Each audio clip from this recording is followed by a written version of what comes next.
अस्सलाम वालेकुम दोस्तों, मैं हूं आपका साथी अजीम अहमद ख़ान और आपकी खिदमत में फिर हाजिर हुआ हूं सीटेट जुलाई 2024 को सीरीज़ को लेकर। आप तमाम से रिक्वेस्ट है कि इन वीडियोस को ज़रूर मुकम्मल देखें, चैनल को सब्सक्राइब करें और सीटेट देने वाले तमाम तलबा और तालिबात तक इन वीडियोस को ज़रूर शेयर करें। चलिए, अस्सलाम वालेकुम। कल के उर्दू के पीरियड में कल आपने नोट्स में देखे होंगे कि हमने ज़बान की आमोज़िश और इक्तिसाब इस सबक के बारे में हमने मालूमात हासिल की। ज़बान क्या है इसको भी हमने रिवाइज़ की, कल भी हमने इसका रिवीज़न की, तो डिटेल में हम इसकी जानने की कोशिश नहीं करेंगे। इसके बाद वाला हिस्सा जो हमने ख़ास तौर पर डिस्कस किए हैं उसको हम यहाँ पर रिपीट करेंगे। ज़बान को 3 हिस्सों में हमने देखे हैं: इशारों की ज़ुबान, सूतियाती यानी आवाज़ों की ज़ुबान, और तीसरा है अलामतों की ज़ुबान। ये भी हमने डिटेल में देखा है कल। उसके बाद हमने बोली और मादरी ज़ुबान में फ़र्क देखा, मियारी ज़ुबान देखा उसके बाद। ठीक है, ये तमाम चीज़ें आपने देखी हैं। कल के पीरियड में हमने ज़बान का इक्तिसाब और आमोज़िश, इन दोनों को हमने फ़र्क के साथ देखा कि इक्तिसाब का मतलब क्या होता है, आमोज़िश का मतलब क्या होता है। ठीक है, ये तमाम तर चीज़ें हमने अच्छे से देखे हैं। उसके बाद हमने अहम जो चीज़ है इन असबाक़ के ज़बान की आमोज़िश और हुसूलियाबी, इसके अंदर हमने किरदारियत पसंद, जिसे इंग्लिश में हम बिहेवियरिस्ट कहते हैं, जो किरदार पर स्टडी करके अपने नज़रियात को समाज के सामने रखते हैं, जिनमें पालो और स्किनर के नाम बहुत ज़्यादा नुमायाँ है। इसके अंदर हमने देखा है आमोज़िश और आमोज़िश के ताल्लुक़ से, सीखने के ताल्लुक़ से किरदारियत पसंद पालो और स्किनर का क्या कहना था। ये चीज़ें हमने डिटेल में देख ली हैं। उसके बाद दूसरे माहिरीन नफ्सियात हैं नॉम चॉम्स्की, इनके ताल्लुक़ से भी अहम इम्पॉर्टेंट नुकात हमने देखे थे कि इन्होंने ज़बान के सीखने के अमल के अंदर कौन कौन सी अहम चीज़ें पेश की। ये यूनिक थ्योरी थी जिसके अंदर एलएडी का तस्वुर पेश किया गया, यूनिवर्सल ग्रामर का तस्वुर पेश किया गया, यूनिवर्सल ग्रामर का तस्वुर पेश किया गया। ठीक है, और इनेट एबिलिटी का तस्वुर पेश किया गया। इसके बाद हमने यहाँ से हम एक बार देखेंगे जिसमें हमने पियाजे और वाइगोट्स्की, जो कंस्ट्रक्टिविस्ट कहलाते हैं, तामीरियत पसंद कहलाते हैं, तो वाइगोट्स्की की थ्योरी को हमने डिटेल में कल हमने ज़िक्र किया था कि वाइगोट्स्की ने समाजी और सकाफ़ती ज़ुबान का नज़रिया पेश किया था, जिसमें समाजी तामुल के ज़रिए बच्चा ज़बान सीखता है। ये हमने उसके की पॉइंट के ज़रिए हमने उसको समझने की कोशिश की थी। ठीक है, और साथ ही साथ ये जो समाज से सीखने का जो तामुल का नतीजा है, उसको ख़ास तौर पे वाइगोट्स्की ने एक कंसेप्ट पेश किया था, जो आपको सीडीपी में, चाइल्ड डेवलपमेंट और पेडागोगी के चैप्टर में आपको स्काफोल्डिंग नाम का टॉपिक मिलेगा, जिसे उर्दू में कहते हैं मचान बंदी।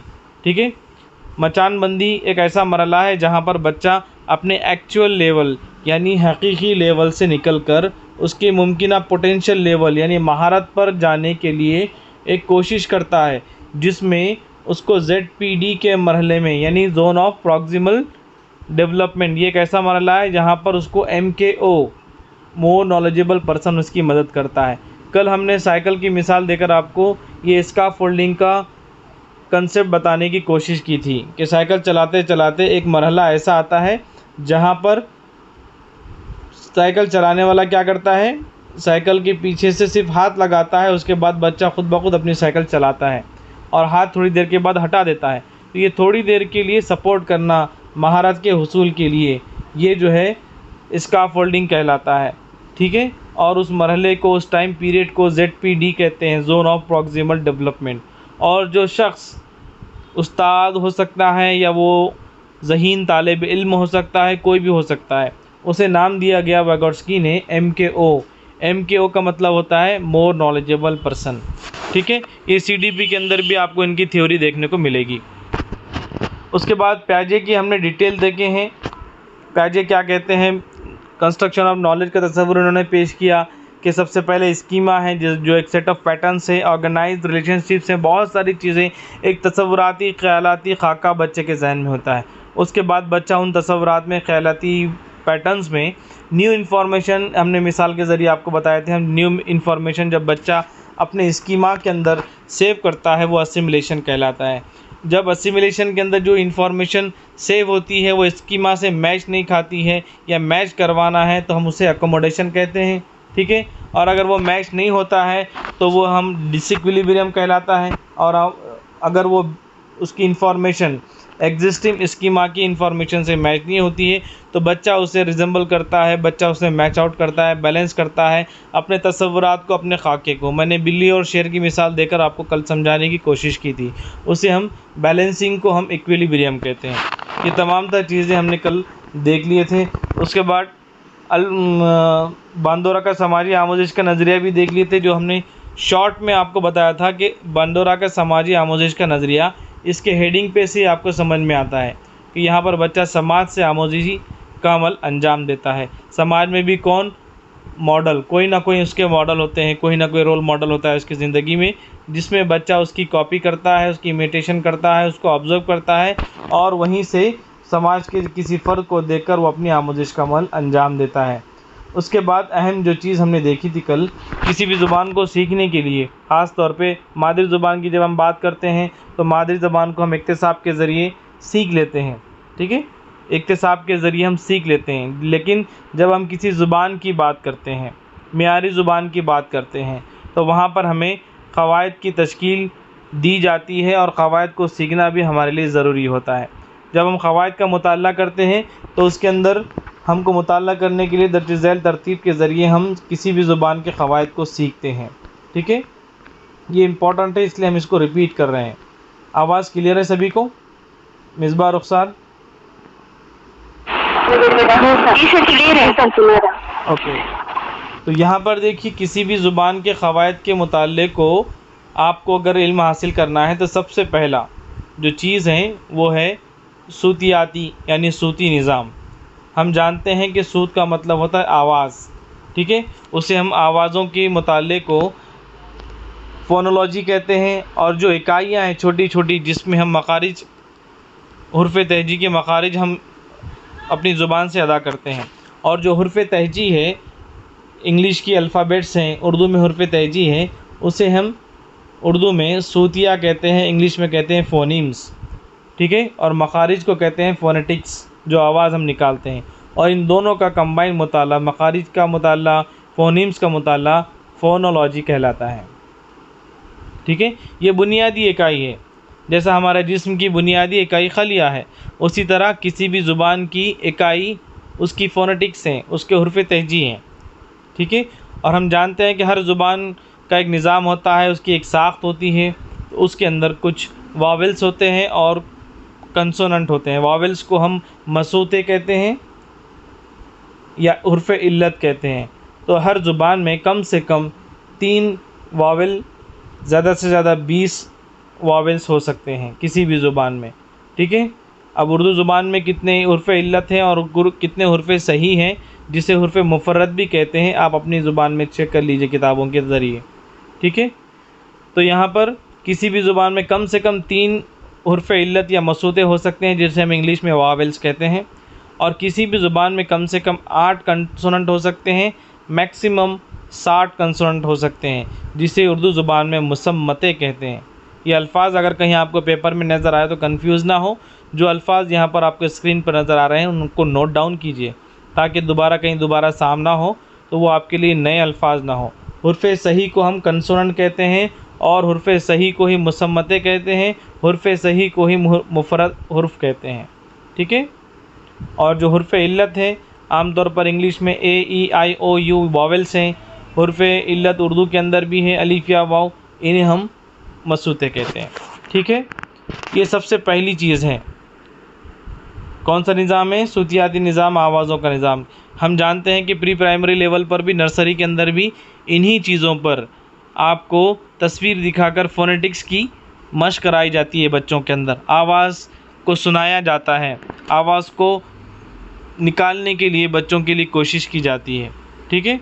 उसे हम सूती निज़ाम कहते हैं या सूतियात कहते हैं। जब हम आवाज़ों से हुर्फ़ तहजी से आगे बढ़ते हैं तो दूसरी स्टेप आपके सामने आती है, जिसे हम कहते हैं इल्म सर्फ़, ठीक है। जब आप हुर्फ़ तहजी से आगे बढ़ गए, उन इकाइयों से, बुनियादी इकाइयों से आप आगे बढ़ते हैं क़वायद के ज़रिए सीखने के लिए, तो दूसरी जो स्टेप आती है आपके सामने, उसे हम कहते हैं इल्म सर्फ़, ठीक है। इल्म सर्फ़ को इंग्लिश में कहते हैं मॉर्फ़ोलॉजी, ठीक है। हुर्फ़ तहजी से मिलकर क्या बनता है? लफ्ज़ बनता है। हुर्फ़ तहजी से मिलकर लफ्ज़ बनता है, लफ्ज़ ही को उर्दू में दूसरा एक वर्ड है जिसे हम कहते हैं सर्फिया। ओके, सर्फिया को ही इंग्लिश में कहते हैं मॉर्फोम। ठीक, लफ्ज़ मॉर्फोम, और जब लफ्ज़ों से मिलकर अल्फाज बनते हैं तो तैयार होती है लुग़त। यहाँ पर लुग़त, और इसी लुग़त को हम कहते हैं लेक्ज़ीम। हमने वहाँ पर उर्दू के पहले पीरियड के अंदर भी देखा था कि ज़बान क्या है, ज़बान क्या है, लेक्ज़ीम्स और क़वायद का मजमुआ है। लेक्ज़ीम यानी लुग़त और क़वायद, इन दोनों से मिलाकर ज़बान बनती है।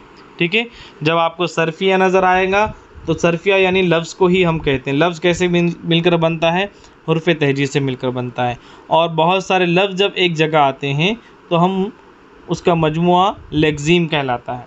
ठीक है, लेक्ज़ीम यानी बामाने लफ्ज़, बामाने अल्फाज का मुताल्ला मॉर्फोलॉजी कहलाता है। ऐसा लफ्ज़ जिसका कोई ना कोई माने हो उसका मुताल्ला मॉर्फोलॉजी कहलाता है, जिसके अंदर वाहिद जमा भी हो सकते हैं, मुज़क्कर मुअन्नस हो सकता है, जिन्स हो सकता है, और हम मानी अल्फाज हो सकते हैं। यानी ऐसा अल्फाज जिसके कोई ना कोई माने हो। मान लीजिए कि आपके सामने मैं पानी लिख रहा हूँ। ठीक है, ये पानी क्या है, हुर्फ़ तहजी से मिलकर बना हुआ एक लफ्ज़ है। ठीक है, और इस लफ्ज़ के कुछ ना कोई माने हैं, इसको हम अंडरस्टैंडिंग कर सकते हैं, तो इसका मुताल्ला मॉर्फोलॉजी कहलाता है। हुर्फ़ तहजी से मिलकर लफ्ज़ बना, और जब पानी ठंडा, ठीक है, अब ये दो अल्फाज हैं और दोनों भी समझने के काबिल हैं। अब ये अल्फाज का मजमुआ है और हम इसे समझ सकते हैं, इसे हम लेक्ज़ीम कहते हैं। ओके, नेक्स्ट, अब पहली स्टेप में आप स्टेप बाय स्टेप अगर याद रखेंगे, पहली स्टेप में हम हुर्फ़ तहजी को, सूतियात को सीखे। दूसरे स्टेप में हमने इल्म सर्फ़ यानी अल्फाज को सीखे। अब अल्फाज से, लफ्ज़ों से मिलकर क्या बनेगा, जुमले की तश्कील होगी। क्या होगी, जुमले की तश्कील। समझ रहे हैं आप? आवाज़ क्लियर है मिसबा रुखसार? जी सर। पहली स्टेप में जैसा हम बार बार रिपीट कर रहे हैं उसी तरह आपको याद रखना है। क़वायद की तदरीस के मराहिल हम देख रहे हैं। पहले हमने हुर्फ़ तहजी को देखा। सर आवाज़ नहीं, सर आवाज़ क्लियर नहीं आ रही। बाकी लोग को आ रही है?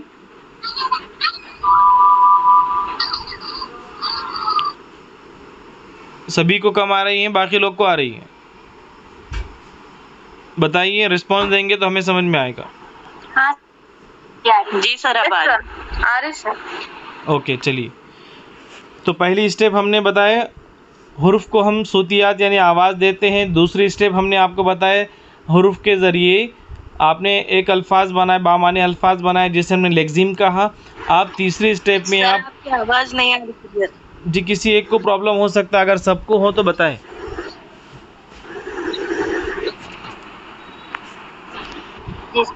चलिए, जी सर। तीसरी स्टेप हम आगे बढ़ रहे हैं, इल्म नहू, जिसमें जुमलों की तश्कील होती है, जिसमें जुमले तरतीब से तश्कील दिए जाते हैं और साथ ही साथ वहाँ पर क़वायद का भी ख्याल रखा जाता है। यानी कि वहाँ पर मुतकल्लिम से जो जुमले अदा हो रहे हैं उन जुमलों की तरतीब को क़वायद के ज़रिए देखा जाता है। इसी को हम सिंटैक्स कहते हैं। जैसे मिसाल के तौर पर, अगर कोई लड़का है, मुज़क्कर है, वो कह रहा है मैं पानी पी रहा हूँ।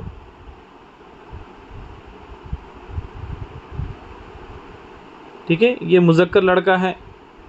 ठीक है, लेकिन उसने क्या लिख दिया, मैं पानी पी रहा है। ठीक है, तो यहाँ पर जुमलों की तश्कील पर बच्चों के ज़ोर दिया जाता है कि आपको यहाँ पर मैं पानी पी रहा है ये जुमला सही नहीं है, बल्कि आपने क्या लिखना है यहाँ पर, मैं पानी पी रहा हूँ। ठीक है, इस तरह की उसकी क़वायद की दुरुस्तगी का काम इल्म नहू के अंदर होता है, सिंटैक्स के अंदर होता है। ठीक है, समझ में आ रहा है? जुमलों की तश्कील भी होगी और इस बात पर तवज्जो दी जाएगी कि बच्चे की ज़ुबान दुरुस्त हो जाए, उसे हम कहेंगे इल्म नहू, सिंटैक्स। उससे आगे बढ़कर आप लेवल देखिए, मानियात। अब वहाँ पे जुमले बच्चे के दुरुस्त हो गए। तीसरी स्टेप में वो रवानी के साथ बोल भी रहा है। अब वही जुमलों का इस्तेमाल करते हुए जो जुमले उसने सीखे हैं, ज़ुबान दुरुस्त हो गई है उसकी। अब यहाँ पर अगले स्टेप में, चौथे स्टेप में अब क्या होगा कि वही जुमलों का इस्तेमाल करते हुए गुफ्तगू की तश्कील होगी।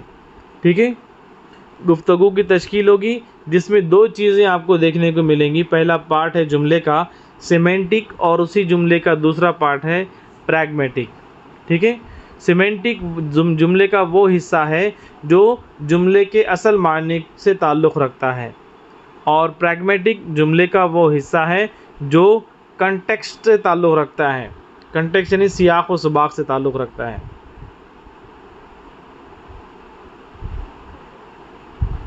ठीक है, यानी कि बहुत सारे जुमले ऐसे होते हैं जिनको हम अलग अलग अंदाज से बयान करें तो उसके माने बदल जाते हैं, उसका सियाक़ और सबाक़ बदल जाता है, उसका बैकग्राउंड बदल जाता है। अगर हम comma, inverted comma, full stop अगर आगे पीछे कर दें तब भी जुमले के मानियात बदल जाते हैं।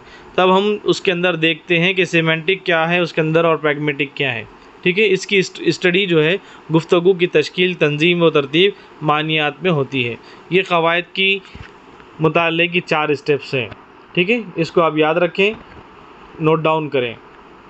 चलिए, उसके बाद हमने कल देखा था शॉर्ट में एक एक जुमले के अंदर ज़बान की पेडागॉगी के नज़रियात।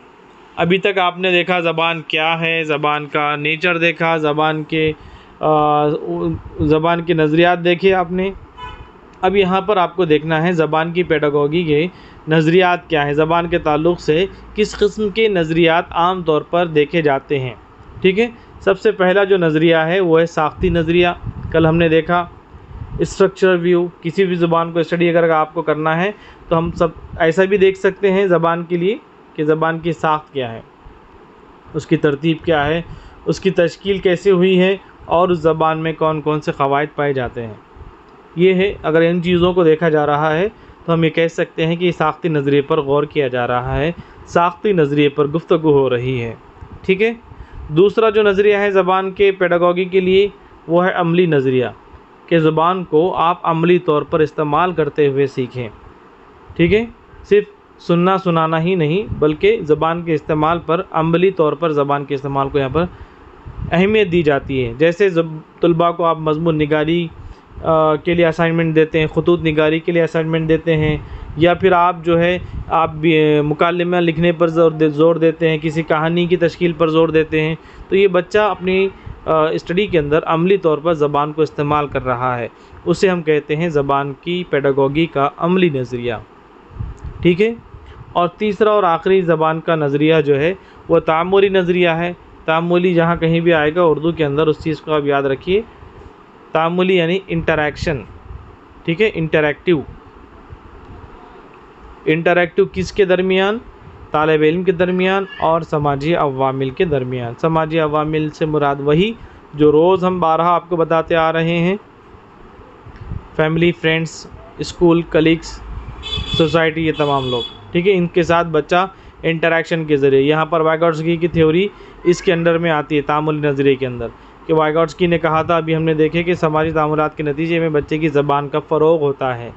ठीक है, ये 3 नज़रियात आमतौर पर ज़बान की साख्त को लेकर, उसकी पेडागॉगी को लेकर देखने में आते हैं। ठीक है, इसके बाद अहम इम्पोर्टेंट जो चीज़ है, और आप अच्छे से बैठ जाइए, नोट डाउन कीजिए, इस पर काफ़ी सवालात पूछे जाते हैं और ये अहम हिस्सा है सबक का। ठीक है, ये भी इंशाअल्लाह 15 से 20 मिनट में हो जाएगा। अब यहाँ पर आज हमको देखना है ज़बान के हुसूल के मराहिल, यानी कि पहली ज़बान के यहाँ पर ख़ास तौर पर मेंशन किया गया है। पहली ज़बान कौन सी है, कोई बता सकता है? मादरी ज़बान। जी, मादरी ज़ुबान को हम पहली ज़ुबान कहते हैं। ठीक है, और हम जानते हैं सबक की शुरुआत में हमने आपको बताया है कि मादरी ज़ुबान इक्तिसाब के ज़रिए तश्कील पाती है या आमोज़िश के ज़रिए?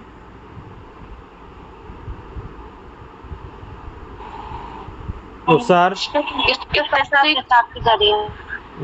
पहली ज़बान का इक्तिसाब होगा। जी, पहली ज़ुबान मादरी ज़ुबान 99% पहली ज़ुबान मादरी ज़ुबान ही होती है। 99%, 1% में हो सकता है कि मादरी ज़ुबान कुछ और हो, उसने सीख लिया कुछ और। आम तौर पर कुछ अंग्रेज़ी के चाहने वाले ऐसे होते हैं जिनकी मादरी ज़ुबान उर्दू होती है, लेकिन अपने बच्चों को वो इंग्लिश सिखाना चाहते हैं तो वो उर्दू उनके कानों पर पढ़ने भी नहीं देते, घर के अंदर भी इंग्लिश बोलते हैं, तो बच्चे की मादरी ज़बान कन्वर्ट हो जाती है पेरेंट्स के घर में ही। ठीक है, तो पहली ज़ुबान इसलिए यहाँ पर लिखा हुआ है। तो जो कोई भी पहली ज़ुबान हो, अगर मादरी ज़ुबान नहीं है लेकिन किसी बच्चे के लिए दूसरी ज़ुबान भी है, लेकिन वो उसके लिए पहली ज़ुबान का काम कर रही है, फ़र्स्ट लैंग्वेज अगर वो सीख रहा है कोई भी, तो वहाँ पर हम जानते हैं कि अगर वो फ़र्स्ट टाइम सीख रहा है, फ़र्स्ट लैंग्वेज सीख रहा है, मादरी ज़ुबान सीख रहा है, तो वो सब का सब प्रोसेस इक्तिसाब के दायरे कार में होगा। इस इक्तिसाब को हम एक्विजिशन कहते हैं। ठीक है, तो मादरी ज़ुबान हम जानते हैं कि इक्तिसाब के ज़रिए होता है, जहाँ पर हम जैसे जैसे ज़ुबान सीखते हैं वहाँ पर हमें क़वायद की सीखने की ज़रूरत महसूस नहीं होती, क्योंकि हम उसे गैर शऊरी तौर पर, फितरी तौर पर हम उसे सीखते हैं। ठीक है, तो जो भी हम फितरी तौर पर सीख रहे हैं, मादरी ज़ुबान हो या पहली ज़ुबान हो, तो कौन कौन से मराहिल अल्लाह ताला हमारे ज़रिए गुज़ार रहा है, हमें किन किन मराहिल से गुज़ार रहा है, उन मराहिल को हमें देखना है। ठीक है, तो सबसे पहला जो मरहला है वो है, ये सब नेचुरल वे हैं, इसमें कोई नज़रिया शामिल नहीं है, ये सब नेचुरल वे हैं इन मरहलों से आप और हम भी गुज़रे हुए हैं। इसी मरहले से आपके घर में भांजे भतीजे, आपके घर में कोई बच्चे हैं तो वो भी इसी मरहलों से गुज़र रहे हैं। तो सबसे पहला मरहला है पहली ज़ुबान के इक्तिसाब का, वो है बोलने से क़ब्ल का मरहला।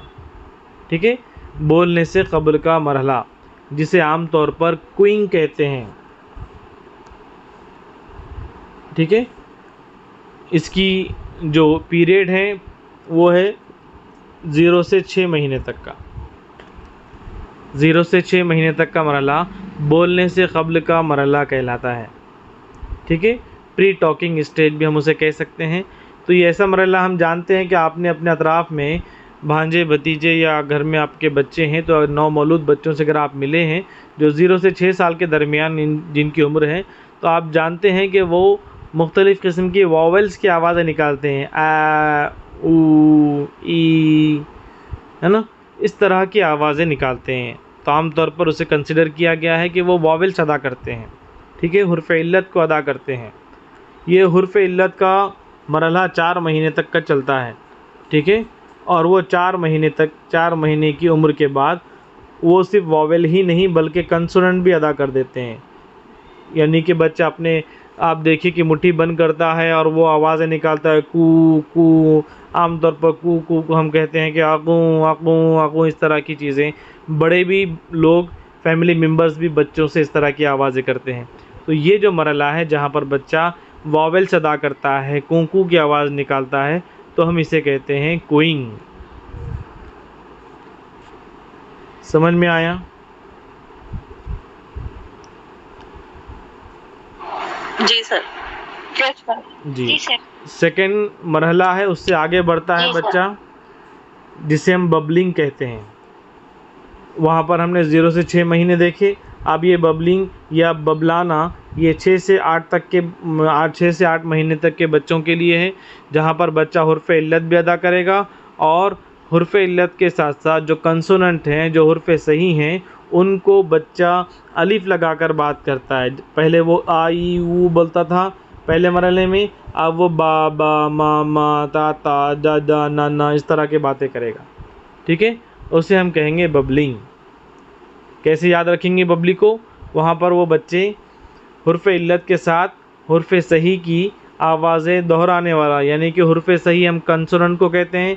कंसोनेंट अगर ब है, बी है, तो बच्चा वहाँ पर उन्हीं कंसोनेंट को यानी बी को दोहराएगा, बाबा, ताता, मामा, इस तरह की आवाज़ें निकालेगा। हमने उसको पकड़ लिया अलीफ़ के ज़रिए। यहाँ पर कहा जाए हुर्फ़ सही को अगर वो दोहराएगा, बाबा बोलेगा, तो बाबा यहाँ पर उसने कंसोनेंट को दोहरा दिया और साथ ही साथ उनको अलीफ भी लगा दिया। ठीक है, तो ये बबलिंग का मरहला कहलाता है। उससे आगे बढ़ते हैं, जब बच्चा 8 महीने गुज़र चुका, उसका बच्चा 9 महीने का होने वाला है, तो तब बच्चा एक लफ्ज़ के अदा करने का काबिल हो जाता है। ठीक है, तीसरी स्टेप है एक लफ्ज़ का मरहला, जिसे 1 वर्ड स्टेज भी कहते हैं और होलो फेरासिक स्टेज भी कहते हैं। 1 वर्ड स्टेज और होलो फेरासिक स्टेज। ठीक है, पहले स्टेज में हमने कहा क्विंग, दूसरी स्टेज में कहा हुर्फ़ सही और हुर्फ़ इल्लत को बाबा मामा कहलाता है। और तीसरी स्टेज में अब 9 महीने के अरसे में बच्चा एक लफ्ज़ बोलने लगता है, जैसे मम्मी को माँ कहेगा या अब्बू को अब्बू कहेगा, पानी को पानी कहेगा या पा कहेगा या मम्मम कहेगा। ठीक है, इस तरह की आवाज़ें, यानी एक लफ्ज़ के अंदर एक लफ्ज़ के ज़रिए वो अपनी बात को पेश करने की कोशिश करता। अगर उसे प्यास लगी है तो वो पानी कहेगा और पानी की ख्वाहिश का इज़हार करेगा। अगर उसे खाना लगा, भूख लगी है तो वो मम्मम कहेगा या जो कुछ भी उन घर में उसके सिखाते हैं खाने के लिए, जो कुछ भी अल्फाज इस्तेमाल करते हैं, एक लफ्ज़ के ज़रिए अपने ख्वाहिशात का इज़हार करेगा। ठीक है, उसे हम कहेंगे 1 वर्ड स्टेज या एक लफ्ज़ का मरहला। उसकी उम्र है 9 महीने। हम अब आगे बढ़ते हैं। एक लफ्ज़ के बाद चौथी स्टेप में बच्चा 2 अल्फाज अदा करेगा, जिसे 2 अल्फाज का मरहला कहते हैं, 2 वर्ड स्टेज कहते हैं। अब यहाँ पर 18 महीने से 24 माह का मरहला है, यानी 1.5 साल से लेकर 2 साल तक का। ठीक है, 9 महीने 1 साल तक तो बच्चा एक ही लफ्ज़ बोलेगा। अब 2 अल्फाज कहेगा, 2 अल्फाज ऐसे कहेगा जिसमें वो अपनी ख्वाहिशात का, अपने जज्बात का इजहार करेगा। ठीक है, कैसे करेगा? अब वो सिर्फ पानी नहीं कहेगा, बल्कि क्या कहेगा? पानी दो। ठीक है, अब वो सिर्फ अब्बू नहीं कहेगा, अब वो कहेगा अब्बू चलो कहेगा। ठीक है, यानी बाहर जाने के लिए ज़िद करेगा तो वो सिर्फ अब्बू अब्बू करके नहीं रोएगा, बल्कि अब कहेगा अब्बू चलो, अब्बू आओ, अम्मा आओ। इस तरह के अल्फाज, 2 अल्फाज के ज़रिए वो अपने दिल की बातों को पेश करेगा। ठीक है, लेकिन क्या है इस चीज़ में कमी अगर आप महसूस करें तो यहाँ पर किन चीज़ों का इस्तेमाल बच्चा 2 अल्फाज के दरमियान नहीं करेगा, वो याद रखिए। का, की, को, मैं, उसे, इस तरह के अल्फाज जो इंटरजेक्शन का काम करते हैं, कंजक्शन का काम करते हैं, वो 2 अल्फाज के बीच में इस्तेमाल करने के अभी काबिल नहीं हुआ। ठीक है, पानी दो बोलेगा, मुझे पानी दो नहीं कहेगा। अब्बू बाहर चलो मुझे लेकर, इस तरह तफसील में बात नहीं करेगा। भाई ने मारे, ठीक है, बड़े भाई ने अगर छोटे बच्ची को मारा है तो वो ने का इस्तेमाल नहीं करेगी 2 अल्फाज के साथ, वो सिर्फ कहेंगी भाई माए, भाई मारे। ठीक है, इस तरह के अल्फाज इस्तेमाल करेगी, ने का इस्तेमाल उसने नहीं की। ठीक है, तो ये का, की, के, ने, नहीं, मैं, वो, इस तरह का अल्फाज का इस्तेमाल इस स्टेज में नहीं होगा। इस तरह का अल्फाज का इस्तेमाल होता है टेलीग्राफिक स्टेज में, सॉरी इसका इस्तेमाल आगे होगा। टेलीग्राफी मरहले के दरमियान जो है बच्चा 2 या 2 से ज़ायद अल्फाज का इस्तेमाल करता है। और अभी हमने आपको जो बताए 2 अल्फाज के बाद यहाँ पर भी बच्चा का, की, के का इस्तेमाल नहीं करेगा, आगे के स्टेप में आएगी। ठीक है, जिसे हम टेलीग्राफिक मरहला कहते हैं। ये 2 साल से लेके 2.5 साल तक का मरहला है। यहाँ पर बच्चा 2 से ज़ायद अल्फाज इस्तेमाल करेगा। जो हमने आपको मिसाल दी है भाई मारे, वो मिसाल यहाँ की है टेलीग्राफिक मरहले के अंदर। अब यहाँ पर भी भाई मारे हमने ख़ुद लिखे, यहाँ पर भाई ने मारे ये नहीं कहेगा, भाई ने हमको मारे इतना भी नहीं कहेगा। बस वो छोटे छोटे अल्फाज के 2 या 2 से ज़ायद अल्फाज का इस्तेमाल करते हुए अपनी बात को रखने की कोशिश करेगा। ठीक है, अब ये जो आखिरी मरहला है, यहाँ पर बच्चा तमाम चीज़ों के काबिल हो जाता है। ठीक है, यहाँ पर तमाम चीज़ों के काबिल हो जाता है। जो छठी स्टेप है, यहाँ पर बच्चा जुमले, लेटर, मल्टीवर्ड स्टेज। ठीक है, यहाँ पर बच्चा फ़ेल, फ़ाइल, मफ़ूल पूरे क़वायद के साथ इस्तेमाल करेगा। ये आखिरी है। ये जो वाला पार्ट है जहाँ पर हमने कंजक्शन और इंटरजेक्शन की बात की है, तो यहाँ पर इसको दोहराने की ज़रूरत है। इसकी PDF मैं आपको इंशाल्लाह शेयर करूँगा। ठीक है,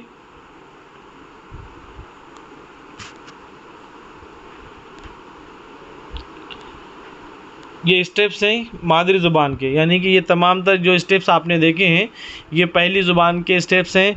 पहली ज़ुबान मादरी ज़ुबान भी हो सकती है। और ये तमाम स्टेप्स जो क्विंग है, पहला एक लफ्ज़ है, 2 लफ्ज़ है और 2 से ज़ायद लफ्ज़ है, उसके बाद जुमले हैं। ये तमाम तर मराहिल फ़ितरी मराहिल हैं। ठीक है, नेचुरल स्टेप्स हैं। ओके, उसके बाद आखिरी टॉपिक है 10 मिनट 10:30 तक इंशाल्लाह हम इसको कंप्लीट करने की कोशिश करेंगे। अब देखिए यहाँ पर जिस तरह पहली जो ज़ुबान है हमारी, हमने कहा कि वो इक्तिसाब के ज़रिए तश्कील पाती है, हम उसे ख़ुद ब खुद सीखते हैं। अब यहाँ पर आपको वो मराहिल देखना है जहाँ पर आप दूसरी ज़ुबान सीखते हैं। ठीक है, दूसरी ज़ुबान मादरी ज़ुबान के अलावा कोई भी ज़ुबान हो सकती है। आमोज़िश और इक्तिसाब के डिफरेंस को भी हमने देखा शुरुआत में। अब दूसरी ज़ुबान किसे कहते हैं? दूसरी ज़ुबान उसे कहते हैं जो मादरी ज़ुबान नहीं है। मादरी ज़ुबान के अलावा जो कोई भी ज़ुबान बच्चे के कांटेक्ट में आएगी, जो कोई भी ज़ुबान बच्चा सीखेगा मादरी ज़ुबान के बाद, वो दूसरी ज़ुबान कहलाएगी। ठीक है, तो दूसरी ज़ुबान सीखने के वसाइल कौन कौन से हैं? मादरी ज़ुबान तो हमने देखे कि बच्चा आधी ज़ुबान अपने घर से ही सीख लेता है, अपने फैमिली से, अपने माहौल से। ठीक है, तो दूसरी ज़ुबान सीखने के लिए बच्चा अपने मुख्तलिफ़ ज़राए का इस्तेमाल करता है, जिसमें स्कूल हैं, कॉलेज हैं, लेक्चर है, अरबी है, मकतब है। ठीक है, ये दूसरी ज़ुबान सीखने के ज़राए हैं, और ये जो दूसरी ज़बान का सीखना है वो आमोज़िश कहलाता है। ठीक है, तो कौन कौन से मराहिल है दूसरी ज़ुबान सीखने के? आप जिस तरह फ़ितरी ज़ुबान सीख रहे हैं मादरी ज़ुबान हम, तो उसके भी मराहिल देखें। तो दूसरी ज़ुबान जो रस्मी तौर पर, बाज़ाब्ता तौर पर, शऊरी तौर पर हम जो सीख रहे हैं, किसी उस्ताद के ज़रिए, किसी स्कूल में, किसी स्पोकन क्लास में आप सीख रहे हैं, तो उसके कुछ मराहिल होंगे। तो पहला मरहला आपके सामने है खामोश हुसूल, जिसे हम कहते हैं साइलेंट और receptive learning, receptive learning. Okay, खामोश हुसूल का मतलब ये नहीं है कि बच्चा खामोश बैठा हुआ है। ठीक है, इस मरहले में अगर आप स्पोकन क्लास में किसी सेकंड लैंग्वेज को सीखने के लिए गए हैं, या आपने किसी के बारे में सुना है, तो वहाँ पर बच्चा क्या करता है? खामोश नहीं बैठता है। खामोश बैठना यानी कि कुछ नहीं करना, ये नहीं है, बल्कि बच्चा क्या करता है? इस मरहले में सीखने की कोशिश करता है। ठीक है, बोलने की कोशिश करता है, अक्स करने में, लैंग्वेज को समझने में, छोटे छोटे अल्फाज को सीखने में अपना वक्त सर्व करता है। लेकिन बच्चा इस मरहले में अपनी ज़ुबान का, अपनी आवाज़ का, अपनी खुदी का इजहार नहीं करता, इसलिए इस मरहले को खामोश हुसूल या साइलेंट रिसेप्टिव लर्निंग कहा जाता है। ठीक है, साइलेंट का मतलब ये नहीं है कि बच्चा कुछ पढ़ रहा नहीं, लिख रहा नहीं, ये मतलब नहीं है। वहाँ पर वो बच्चा इंटेलेक्चुअल का काम करेगा, अल्फाज को समझने का काम करेगा, जुमलों को समझने का काम करेगा, जुमलों को सीखने का काम करेगा, उसके ऊपर वो मश्क करेगा, एक्सरसाइज करेगा, लेकिन खुदी का इजहार नहीं करेगा। ठीक है, मान लीजिए कि आप इंग्लिश स्पोकन क्लास में बैठे हुए हैं, तो जाने के बाद फौरी आप स्पोकन में इंग्लिश में बोलना शुरू नहीं करेंगे। जो कुछ भी आपको वोकैबुलरी दी जा रही है, जो कुछ भी सेंटेंस दिए जा रहे हैं, आप उसको अपने आप से बोलने की कोशिश करेंगे, खामोशी से सीखने की कोशिश करेंगे, उनको याद करेंगे। ठीक है, इस तरह का काम आप खामोश हुसूल के अंदर करेंगे। फिर उसके बाद आप क्या करेंगे? सेकंड लैंग्वेज में, सेकंड स्टेप में क्या करेंगे? वो मरहला है इब्तिदाई तैयारी, जिसे हम कहते हैं अर्ली प्रोडक्शन। ठीक है, अर्ली प्रोडक्शन ये रिलेटेड हैं ऊपर वाले स्टेप से, खामोश हुसूल के स्टेप से ये रिलेटेड हैं। जो कुछ भी बच्चे ने खामोश हुसूल के मरहले में सीखा है, यानी जो अल्फाज सीखा है, जो जुमले सीखा है, जो फ्रेजेस सीखा है, ठीक है, उन अल्फाज को वो अदा करने की कोशिश करेगा। ठीक है, छोटे छोटे जुमले दिए जाते हैं, जैसे हम प्राइमरी के बच्चों को अपना नाम बोलना सिखाते हैं, माई नेम इज़ खान। ठीक है, my name is Abdul, my name is Farah, my name is Nausheen. इस तरह के जो छोटे छोटे जुमले हम बच्चों को सिखाते हैं, छोटे छोटे अल्फाज सिखाते हैं, तो ये जो मरहला है सेकेंड लैंग्वेज का, उसे हम अर्ली प्रोडक्शन कहते हैं। समझ में आ रहा है रुखसार? समझ में आ रहा बेटे? जी सर, आ रहा। ये सेकंड लैंग्वेज के मरहले हैं, दूसरी ज़ुबान सीखने के। मान लीजिए मिसाल के तौर पर आप स्पोकन सीख रहे हैं, उसी मिसाल को जहन में रखते हुए आप इसको समझने की कोशिश करें। पहले आप खामोश बैठे, जो जो काम दिया गया आपको स्पोकन में, आपने वो अल्फाज को सीखे, वो जुमलों को याद करें। अब सेकंड स्टेप में आप क्या करेंगे? उनको छोटे छोटे जुमलों को आप अदा करने की कोशिश करेंगे। उसके बाद थर्ड स्टेज है तकरीर की इब्तिदा। यहाँ पर बच्चा स्पीच इमरजेंस का लायक हो जाता है। जो कुछ भी बच्चे ने फ्रेजेस याद करा, जुमले याद करा, अल्फाज याद करा, उसकी वजह से बच्चे का ज़ख़ीरे अल्फाज, उसकी वोकैबुलरी बढ़ चुकी है। अब बच्चा छोटे छोटे जुमले के साथ साथ बड़े बड़े जुमले भी अदा करेगा, और वो जो नई ज़ुबान है सेकेंड लैंग्वेज है उससे जुड़ने की कोशिश करेगा, उसमें हिस्सा लेगा। और साथ ही साथ आखिरी स्टेप जो है वो है रवानी। ठीक है, रवानी आखिरी स्टेप है जिसे हम फ्लुएंसी कहते हैं। इसमें बच्चा क्या करेगा, अब बच्चा स्पोकन सीख गया, जुमले सीख गया, अल्फाज की उसकी वोकेबलरी बढ़ गई। अब बच्चा यहाँ पर समाजी तामुलात में उस लैंग्वेज का इस्तेमाल करेगा। अब बच्चे को इंग्लिश आ गई स्पोकन में, उसको जुमले याद आ गए, कॉन्फिडेंस आ गया, वोकेबलरी बढ़ गई। अब वो जाएगा अपने स्कूल में अपने टीचर के साथ इंग्लिश स्पोकन का इस्तेमाल करते हुए स्पीक करेगा, बात करेगा। अब वो किसी ऑफिस में जाएगा, फिर इंग्लिश का इस्तेमाल करेगा, अपने आप को काबिल बताएगा। तो ये 5 स्टेप सेकेंड लैंग्वेज के सीखने के हैं। समझ में आ गए? Yes sir. तो 2 चीज़ें अहम आज के पीरियड Yes, sir. में हमने देखे हैं। 2 चीज़ें आज के पीरियड में बहुत अहम हैं। पहली ज़ुबान के इक्तिसाब के मराहिल और दूसरी ज़ुबान के आमोज़िश के मराहिल, ये बहुत ज़्यादा इम्पोर्टेंट चीज़ें हैं। और साथ ही साथ ज़बान की तदरीस के जो नफ्सियाती नज़रियात हैं, थ्योरीज़ हैं, वो भी हमने देखे। वो आपको CDP के अंदर भी काम आएंगे। वैगॉर्स्की समाजी तामुल का नज़रिया, सोशल इंगेजमेंट या सोशल इंटरेक्शन थ्योरी कि बच्चा समाज के तामुल से सीखता है। उसके बाद हमने पैजे देखे। पैजे CDP में भी आपको वही चीज़ें देखने को मिलेंगी। उन्हें जो लर्निंग स्टेजेस बताया, स्कीमा, असिमिलेशन, अकोमोडेशन, इक्विलिब्रियम और डिसइक्विलिब्रियम। ठीक है, वैगॉर्स्की और प्याजे। उसके बाद नॉम चॉम्स्की भी आपने देखे। ज़बान के मरहले के ताल्लुक़ से आपको हिंदी में, अगर आपकी हिंदी लैंग्वेज है, आपकी इंग्लिश लैंग्वेज है और आप ज़बान उर्दू भी पढ़ रहे हैं, तब भी तीनों भी लैंग्वेजेस में आपको नॉम चॉम्स्की का सेम नज़रिया है। तीनों भी लैंग्वेज में आपको पढ़ने को मिलेगा। ठीक है, वही बातें आपको तीनों भी सब्जेक्ट में याद रखना है, फर्स्ट लैंग्वेज के अंदर भी और सेकेंड लैंग्वेज के अंदर भी। ओके, तो अल्हम्दुलिल्लाह हमारा ये उर्दू का भी चैप्टर कंप्लीट हो चुका है। छोटी छोटी चीज़ें हैं जिसको हमने यहाँ पर लाने के लिए ग्रेस किया है। जिन लोगों के पास किताब नहीं है, आज भी फिर हम कह रहे हैं कि आपने 10वीं पास की, किताबें हासिल करके ही पास किए। 12वीं पास किया आपने तो किताबों को ख़रीद कर 12वीं का एग्ज़ाम दिया आपने।